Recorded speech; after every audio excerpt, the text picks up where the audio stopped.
வணக்கம் நண்பர்களே, இன்னைக்கு எங்க வந்திருக்கோம்னு பாத்தீங்கன்னா McDonald தான் வந்திருக்கோம். McDonaldல ஒரு சிக்கன் பர்கர் சாப்பிட்டா என் சுகர் இன்க்ரீஸ் ஆகுதா இல்ல டிக்ரீஸ் ஆகுதா அப்படின்றதான் காட்ட போறேன்.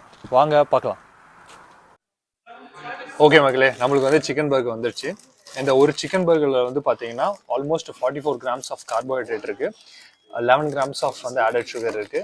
இப்போ கரண்டா என் பிளட் சுகர் ரேட்டிங் வந்து 126 இருக்கு. இதை சாப்பிட்டுட்டு என் பிளட் சுகர் எவ்வளோ இன்க்ரீஸ் ஆகுது அப்படின்றத சொல்றேன். நான் சாப்பிட்டு கப்பல் ஆஃப் ஹவர்ஸ் ஆகுது. நீங்க மேல பாக்குறதா வந்து என்னோட பிளட் சுகர் ரீடிங். இது வந்து என்னோட கண்டினியூஸ் குளுக்கோஸ் மானிட்டர் இருந்து எடுத்த ரீடிங். நான் ஒரு சிக்கன் பர்கர் சாப்பிட்றதுக்கு முன்னாடி என்னோட பிளட் சுகர் 126 ரேஞ்சில் இருந்துச்சு. சாப்பிட்டதுக்கு அப்புறம் ஆல்மோஸ்ட் 176 வரைக்கும் ரீச் ஆச்சு. இது வந்து 50+ points increase in my sugar level. இந்த ரிசல்ட்ஸ் முடிவில் நான் வந்து சிக்கன் பர்கரை கண்டிப்பாக என்னோட டயட் பிளான்ல இன்க்ளூட் பண்ண மாட்டேன். பிகாஸ் அது வந்து என்னோட சுகரை வந்து ரொம்ப இன்க்ரீஸ் பண்ணுது.